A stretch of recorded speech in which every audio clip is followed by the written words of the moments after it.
Hi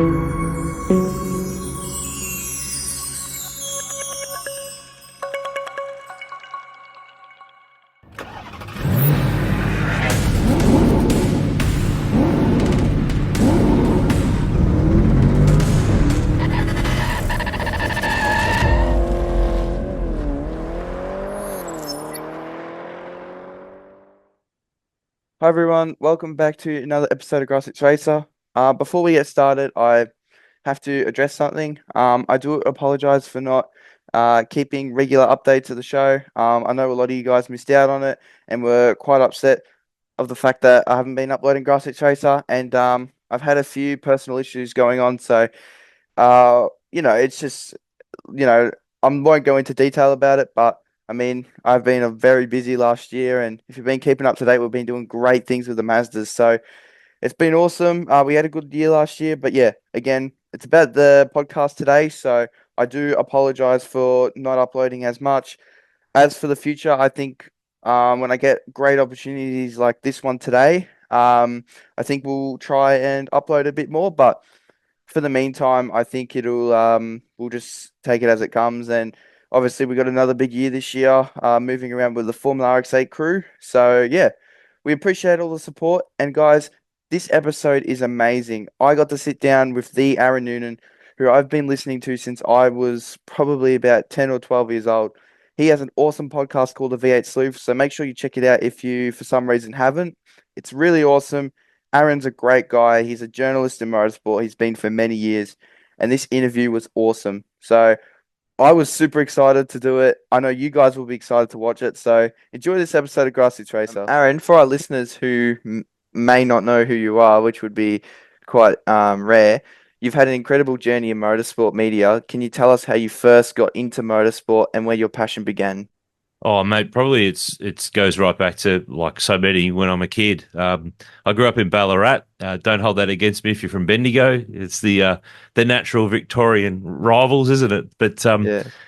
yeah, I was a fan, mate. My dad's a fan. I was a fan, and grew up watching it all and soaking it all in and reading the magazines when they were a thing, and really just wanted to find a way in and sort of becoming a journalist and the media pathway kind of provided that. I never really held the ambition to go racing seriously. Um, and that was kind of my way in, and it's been my way in for, oh, well, 25 odd years now, which is quite incredible. Yeah, that's it's obviously a lot of people only can hold passions for 10 years in sports. Like a lot of people start when they're young, get interested, and then they fall out of love. So obviously you've been doing it for 25 years. How would you say, you've kept the love for the sport? Obviously, supercars, for example, has gone through really, good times and bad. Is there something that's always kept you interested? Is whether it's grassroots motorsport, top level motorsport, what really keeps you interested in motorsport? It's a great question, mate. And I think that the thing that probably keeps me interested, and it's evolved so much in just the 25 years I've been involved. If you look at V8 supercars, I mean, who would have thought there's no Holdens anymore? Who would have thought there's no Falcons anymore? It's kind of what we grew up on in that era of knowing what the category was and what it was all about. But I think the thing that is the key element for me is people. And it might sound strange because motor racing is so focused on the races, the cars, the smells, the sounds, the sights. But as I've got older, I've come to actually probably appreciate more the people I've met along the way, the people I've got to know very well, whether it be people who are drivers, who work in the media, who work in officialdom, who work on race teams. Some of my best friends I've met through motor racing, some of my closest confidants and acquaintances, and all the different levels of connection that you have to people in your circle. So many of them have come through motor racing. So I think that's the thing that's probably been the standout thing from over that 25 years for sure. I mean, all the other stuff's awesome. I love going to racetracks. I love talking about racing with people. I love hearing the sounds of race cars and the sights and smells as well. COVID kind of showed it that, yeah, it's great to have a car race, but if there's no one there, it doesn't have the same sort of impact. It's very much a people-based industry, despite the focus being so much on the machinery. Yeah, no, I agree with that 100%. And as you were sort of listing off those things that sort of played in my head, the people I've met, the stories you sort of hear from other people, and it's a great atmosphere to be around, and especially when you look at the Grand Prix, which has grown, ever since it's got to Albert Park, it's really skyrocketed in probably the last 5 years, or even since COVID. You can't walk around the paddock there without running into someone. So I think Australian motorsport has grown a lot, probably since you started following motorsport 25 years ago. Yeah, it's growing, but it's sort of growing out, not up, if that Mm. makes sense. There's different ways now that how we consume motor racing, how it's deemed in society. There's so much more competition now out there, whether it's the world of streaming, whether it's entertainment, other sports evolving, other forms of entertainment. There's so much more now out there than there was, like we keep saying 25 years ago. It keeps making me feel and sound old whenever I say that, so I'm going to stop saying it. But yeah, it's changed, but the core elements remain the same. It's competition, it's the smells and the sights I spoke about before. All of those things stay the same, but it's competing in an ever changing world too. I mean that what's happening in automobiles on the road in the new car area, what is on the road now and what is being sold and what's going to be sold in the next 5, 10, 15 years is very different to 5, 10, 15, 20 years ago. You flick through your motor magazine or your wheels magazine, the cars and the features and what was on the cover back then versus now. I mean, it's almost a completely different industry. It's so different now with EVs and SUVs and all this stuff that, pull out a motor magazine from 2004 and you'd have the latest HSV on the cover and all sorts of stuff that, sedans are not really a thing anymore on the road. So, yeah, things change. That's the only thing that stays constant is that everything changes over time. Yeah, and I guess if you were to look at supercars now, majority of the cars that are racing, so the Mustangs and the Camaros, you can barely buy them from your dealership. Where probably back in 2004, you'd see it on win on Sunday, you'd go out and buy it Monday. So I guess in motorsport as well, it has changed a lot from becoming a production series to more of a spec sort of car in a way, because there's obviously the Camaros and the Mustangs are very different in their own way. And I don't know, it's pretty cool seeing how motorsport has developed as a whole. And even with the pathways, like there's so many different pathways now to the top, where back in the day it was go-karts, Formula Ford, um, what was Kumo series, I think, and then supercars. So it's definitely Yeah, it's changed a lot now. yeah, it has. I mean, you go back and I'm going to say it again, 25 years. The first year, 2000, that I was at Motorsport News as a young journalist was the first year of what is now Super 2. So the Konica V8 Lights is what it was called back then. It was a place for the privateers and for the cars that couldn't make it into the field of the main championship to have their own platform to run on. I mean, prior to that period, I mean, it's part of just the general world now that, if you want to get to supercars, you're going to have to pretty much go through Super 2. But there wasn't Super 2 25 years ago. It was, as you said, karts, Formula Ford. You might go Formula Holden, open wheelers with wings and slicks. There's no Carrera Cup. There's no development series or Super 2. It was pretty much you might get a co-drive for the endurance races in a second car for one of the main teams, and then you might get a shot in a V8 supercar at some point. So Hmm. in a way, it's better because there's more ways to get there, but in a way, it's harder because there's so many more categories now competing for the same sort of corporate and sponsorship dollars out there, and the money that families bring to fund their kids through the development pathways, which isn't new. That's been happening for years, but now there's so many different ways and places to do it. So, yeah, I don't envy any young racing driver who's trying to get there. It's always been hard. It's never been easy, but I think there's more hurdles now than perhaps there was. The pathway is not so defined and not so clear, which in a way is good because you can get there by trying it a different way, but it's also tricky because there's so many more snakes and ladders to go up and down on so Yeah. many more different paths before you try to get to the main game, that's for sure. Mm. Well, I think Super Two's sort of bringing a lot of people from, all different categories. Like, you got a lot coming from Carrera Cup. Trans Am. I'm noticing a lot. There's been a bit of an uprise there. Toyota 86, and these are all people who started at the same spot in go-karting, but because of how the motorsport world in Australia, or Motorsport Australia, sort of expanded outward, like you said, there's so many more categories where people can run off and try different things, and they all end up back at the same place down the end. So it's pretty cool how you have a lot of free range to go go race, whatever I guess you feel comfortable racing, and you can probably go fast in to prove yourself. Yeah, and it's going to come back to what you can afford. I mean, Yeah, there's true. there's some people doing Trans Am who go, look, we really want to do Super 2, but we just can't do a $500,000+ budget for the year, but we can do 250, 300. So we can do Trans Am where we can race against a Moffat and a Hazelwood and a Golding and whoever else might turn up, and give yourself a bit of a benchmark there for a cheaper price point. But yeah, it's if you do want to get to supercars, you do have to go through Super 2. It's the way that the super license system works. It's the way that supercars have set it up. Obviously, they've got, some of their teams running cars in that category. They're the former cars from the championship. So, you go back 25 years, there's that number again. There wasn't a development series. So once teams had finished with their cars in the main championship, there's nowhere to sell them. There was nowhere to really palm them off to. So, which is what happened in the Group A days, that they swapped from the Group A cars to the V8s.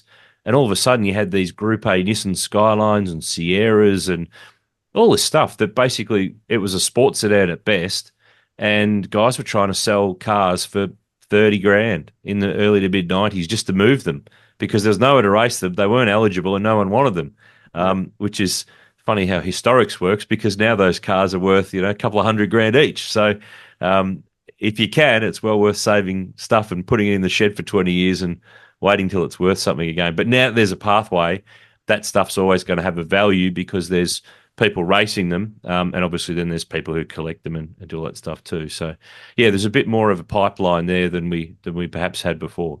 Yeah, and I guess it opens up a lot of opportunities for more people to move international as well, with the uprise of, I guess, GT cars in Australia. That's becoming a lot more popular. It can sort of open doorways to racing in Europe or Asia, in I guess Asia Le Mans or the Le Mans series, or IMSA. You've got a lot going on there, so it's pretty cool how we've expanded as a country, even in our motorsport.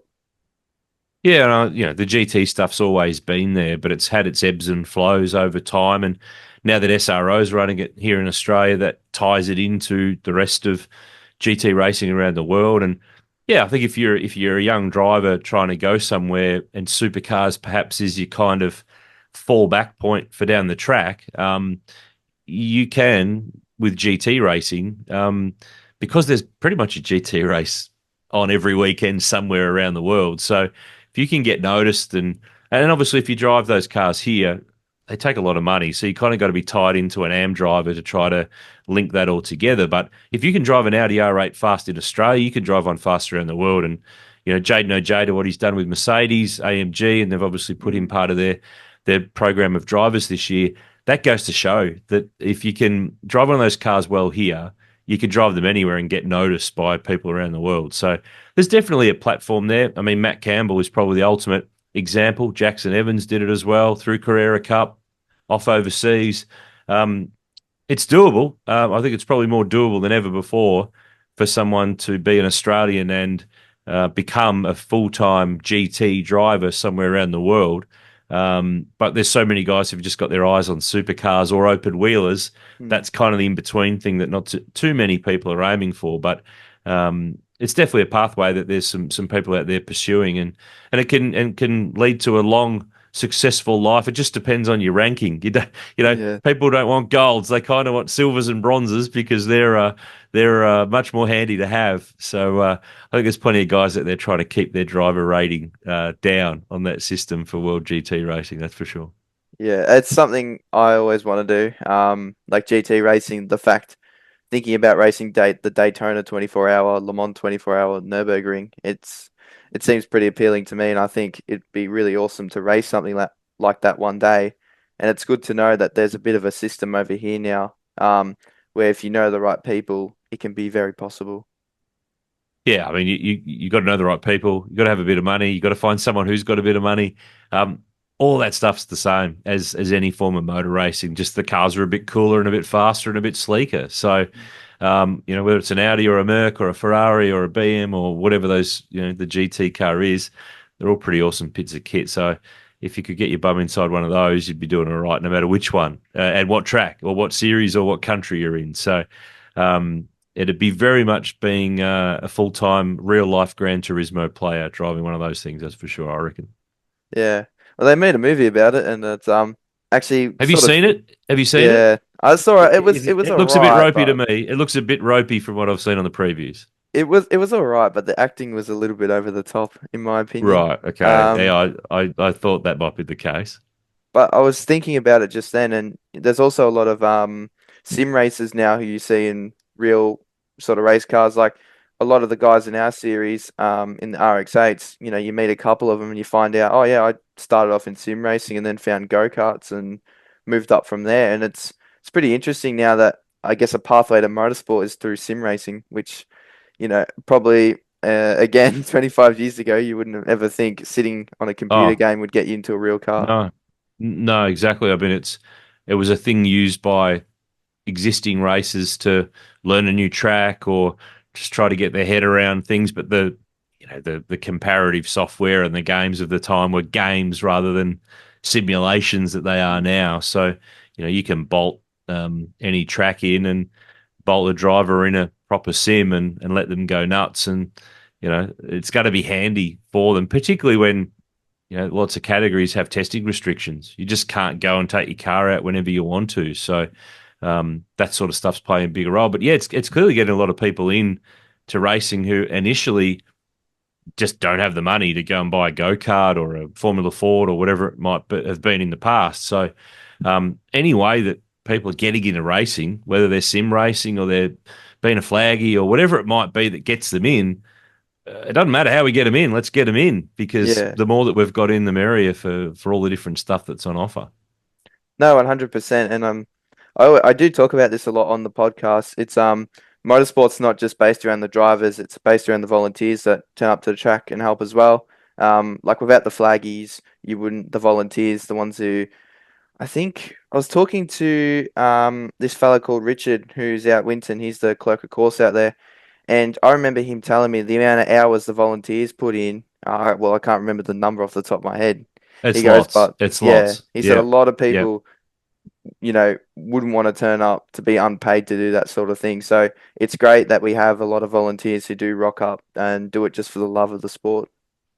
Yeah. I mean, they do get closer to the action. There are a few perks, but still, it's not going into their pocket. And a lot of those volunteers who are flaggies, who are working in race control and around the place, they're taking holidays from their own job. They're, taking unpaid leave. They're camping out the back of the pits. It's not like some of these other pro sports where all the officials that you see at an AFL game, they are getting paid to be there. That's how it is. I mean, but a racing car track with X amount of flag points and X amount of people required is a completely different beast. So, yeah, without the volunteers, the flaggies, all that stuff, we're absolutely screwed, mate. We'd be all sim racing because you don't need, anybody standing out there in the wet and Yeah, the cold and the sun to do it. So, I think it's great that after a lot of the supercar races, some of the drivers will go when all the flaggies are getting together at the end of the day and stop in and say good day and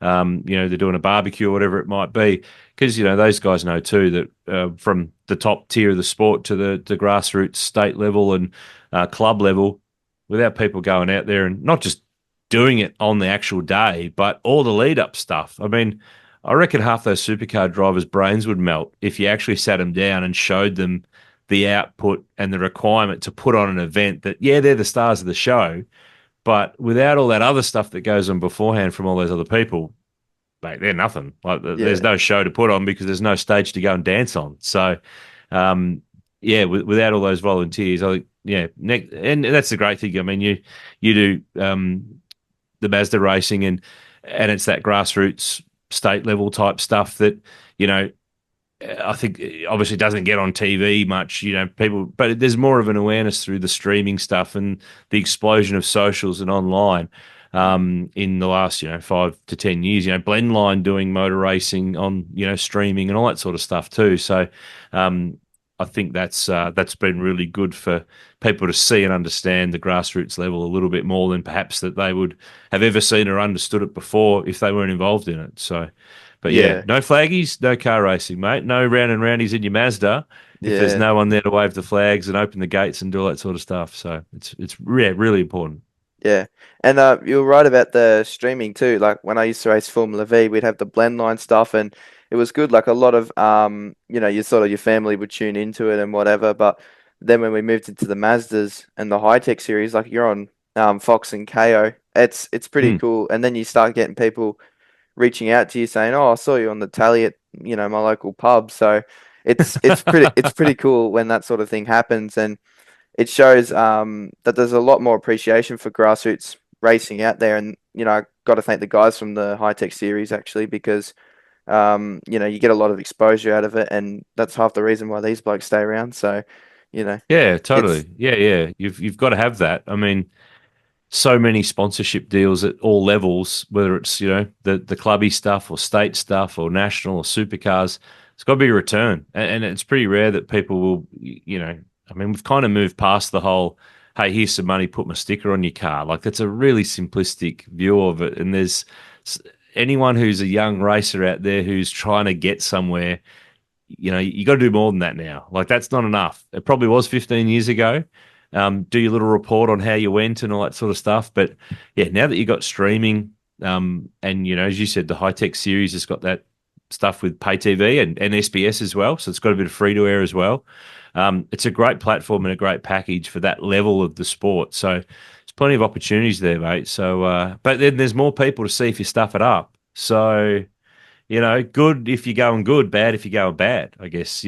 Before you could hide it. If no one saw it, then did it really happen? But, if it's on telly, hard to hide from that, mate. well, you've probably heard this a lot that any publicity is good publicity, Yeah, being a true. journalist. That's So true. as long as True. the camera's panning on your car, probably some people don't And as mind. long as you But don't end up in jail at the end of it all, you're fine. No problem. well, I think I got lucky last year. I think they only showed one of my spills, so that wasn't too bad. Only one, so there were Only more. one. Only no. Right. only in the practice sessions. That's when you Oh, go off. you're just trying stuff. It doesn't count Yeah, in practice. yeah. It's just, yeah, no, it's not a race. Doesn't count. Doesn't matter. No, it was the wet at Winton, and everyone's going into turn one. I thought I'd be smarter and brake later. It wasn't smarter. Not so Ended up smart. no, ended up cutting the chicane, and I got a bit of TV time out of it. Got my 15 seconds. So, You got to get something out of these things. Exactly. Exactly. but as someone who's behind the scenes in motorsport, you know, which sort of role has been the most rewarding for you? Because you've done TV commentary, you've done writing, you've done podcasting, you run the V8 Sleuth. So what's the most rewarding for you? Oh, it's like trying to pick which is your favorite kid, isn't it? I don't have any kids, so I don't quite know how that would have to be. But they've all got their satisfying elements to them. And I guess some of them I fell into, some of them I deliberately was trying to make happen, and probably the ones where you were really trying to make it happen and it happened are the ones that you probably feel a bit stronger about. But I've loved doing the podcast. That was something that's been going for 6 years now, and I don't really do much telly anymore these days. I do the odd bit here and there, but the pod's kind of been my telly in a way. You don't see me, but you hear me. Um, and when there's a couple of 100,000 people tuning in over the year, when you look at the data and you go, holy heck, like that's a lot of people. I just don't see them though. That's the thing. So, Yeah, um, love doing the pod because it's mine. I'm not under one of the things that I used to, that was very frustrating about the television involvement I had was that I used to do all the post-produced TV shows. So they'd edit all of the V8 Utes or the Formula Fords or the V8 development series or whatever it was, Carrera Cup, and they'd edit it down. And then you would commentate over the top of it the next week for it to air the next weekend. It wasn't live. Not all of it was live. Some of it was, which meant that you basically had a window of 30 seconds here, 4 minutes there, 2 minutes there to talk, and you had to make it fit. So you just found yourself commentating to a time frame rather than being able to really tell a story, really dig into it, really explain something. You had to just zip on to the next thing. So with doing the podcast, I can, if someone's telling me a great story, I don't have to look at my watch and think, I've got to fit this in 2 minutes. If it's going to take 7 minutes to tell this awesome story, we're taking 7 minutes because there's no time limit. There's no, I've got to be off the air. Normally it's, you get to the end of a recording and people go, oh, geez, is that the time? I've really got to go and pick up my dog from the vet or whatever it is, because you just get lost in the stories and away it goes. But love doing the TV, love doing the podcasts. The writing was kind of the first thing that got me into it all as well. Love doing the books that we've published and produced over the years. And love doing the other projects that I've sort of dreamt up along the way that, stuff like we did a tour last year with Hino to Bendigo and Ballarat and Sale, and that's where we caught up with you at Bendigo. And, that was an extension of our nights that we do up at Bathurst every year at the museum on the Thursday night, and taking that on the road and taking the drivers and some of the personalities to places that normally, they don't get a race. They don't normally see or hear these guys too often. So I like doing that stuff because no one else is doing it. And we've been able to get really great corporate supported people who get really enthused and engaged about it. So I like doing that stuff because it's stuff that we've generated internally and makes a lot of people happy and come out and had a great night or won a prize or met someone that they've never met before. Or it's that's pretty cool. So yeah, I've really not picked one, have I, out of all of that? But it's all pretty satisfying. You still covered it all, so that's what counts. Yeah, exactly. I just wanted to quickly ask you this. I'm not sure if you remembered, but from when you were in Bendigo last year, but I was quite surprised to see we had such a Scott Pye sort of fan group going around. Did we have a Scott Pye fan group going around? There was a lot who of are people. they? I can't remember, but they're all in the was it Team 18? Yeah, Team 18 gear. There was like 6 or 7 Now people. Yeah. I can explain all this. So there was a range of guests. So the night we're talking about was a Hino Supercars tour night at the cinema in Bendigo, and there's a lot of local Hino dealers and their guests there. And the local Hino dealer had equipped a range of their guests with Team 18 Hino merch, as in race merch. So it looked like there was half a race team there, but it was actually the corporate guests who were coming, who all got thrown a shirt and all put it on quite diligently and came along and had a great night. So when you said that about Scott Pye, I was thinking, hang on a minute, I don't remember Scott Pye being there or Scott Pye merch or any of that stuff. But yeah, that was the link, because there was obviously he was formerly a Hino driver and Hino back Team 18 and have back Mark Winterbottom last year. So yeah, that's the link there. But for a second there, I thought you were going to fire an Apex Hunters link in or something there, and I couldn't remember any of that, but that's what it was. That's what you're talking about. Yeah, no, I honestly I forgot which team he drove for, and I was like, oh, it's Team 18. So that's what I was thinking. But we've done pretty well here. We've got 5 minutes to go, and I wrote a lot of questions because I didn't think we'd cover so much in 40 minutes. So I've got 5 questions, and I reckon we can quickly get We through can them. do it. All right. We can do it. I've got trust in us. Go All for right. it. They're quick ones though. So Bathurst Yep, or right. Sandown?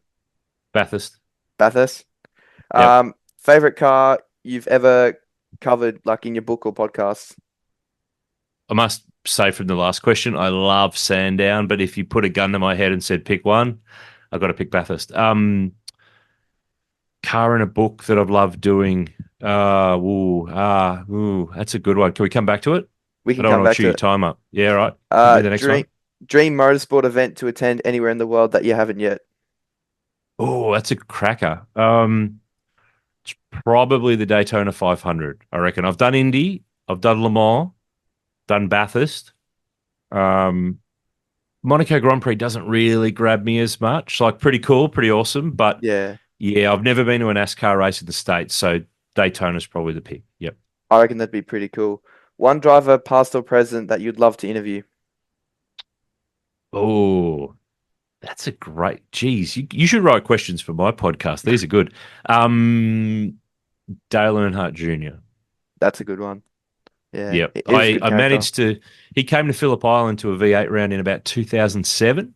Yep. And I did a very brief little interview grab with him for V8 Extra, the TV show we did on Channel 7 at the time. And now he's, of course, he's retired from racing. He's doing the podcast. I think he follows a fair bit of Aussie motor racing. He's friends with Paul Morris and stuff like that. So I'd love to sit down and do an hour with him because I think he's a really interesting guy with a worldwide audience. So I'd probably get a few extra listeners as well, which wouldn't hurt. So be good. Yeah, no, that's actually a good answer. I didn't even think of that. Most underrated corner on any Australian racetrack. The most underrated corner. Hmm. Gee, that's really hard. Underrated for, well, it could be anything, couldn't it? It's difficulty. Um, Gee, that's a really good question because I could take it anywhere with that. The most underrated, it's not really a corner though. That well, it's a sequence of corners. Let's go with that. You know the Yep. bend where there's that right, right, right. I don't know what the turn numbers are because I hate Yeah, turn numbers with racetracks. you come like up the hill and then you go down past all the right hand Yeah, corners. yeah, and Yeah, it just goes right, right, right, right. It's like the turn that multiple turns. I reckon that's underrated and pretty cool. And more tracks should have stuff like that. yeah. Yeah, let's When I go. went to the bend, actually, I really did love that. That was awesome. The poor front left though, Oh yeah, yeah, that yeah. suffered a You little didn't bit. say that we had to worry about the tires though for that answer, so that's Yeah. okay. So, You wanted to track back, didn't you, to favorite car oh you've yes, covered yes. in a book or Um, I think I've got an answer for you on that one. I think it's the I haven't done a book specifically on this car, but it's popped up over the journey and different stuff that I've done. It's the 87 Bathurst winning Brock Mobile VL Commodore Group A that was the number 10 car, the second car that he jumped into to yep win the to race that kind of wasn't expected to go any good. I just love the simplicity of that car. It's white, bit of red, bit of blue. It's peak Brock. It's a Bathurst winner. Um, it became the bow repairs car that my first boss at Motorsport News, Chris Lambden, raced. So little tie in to it there. It's an era that I was a kid and really vivid memories. And it's in America now with Kenny Habul. So love to see it back in Australia at some point. Hopefully up at Bathurst in the years ahead. But yep, that's the one I'd pick. If I could put that in my shed and he'd let me borrow it, I would absolutely be doing that. cool. Aaron, it's been an absolute pleasure having you on Grassroots Racer. Your story, your passion, your knowledge for the sport is just absolutely incredible. And I know our listeners will love this episode. So thanks to you guys. And I really do hope you enjoyed it. And to everyone tuning in, make sure to check out Aaron's work over at the V8 Sleuth. Obviously, we really appreciate him jumping on and giving us a go because obviously he's a very busy man and he had to make a lot of time for this. So thank you so much, Aaron. And I hope you enjoyed jumping on. Oh, mate, you make me sound like a rock star. I'm definitely not. Great to chat to you, mate. Keep that Mazda spinning around in the right direction. We'll catch up with you soon. Cool. Thank you so much. We'll hope the Dorito in the car keeps spinning. Those bloody rotaries. But yeah, thank you for jumping on. My pleasure, mate. No problem at all. Cool.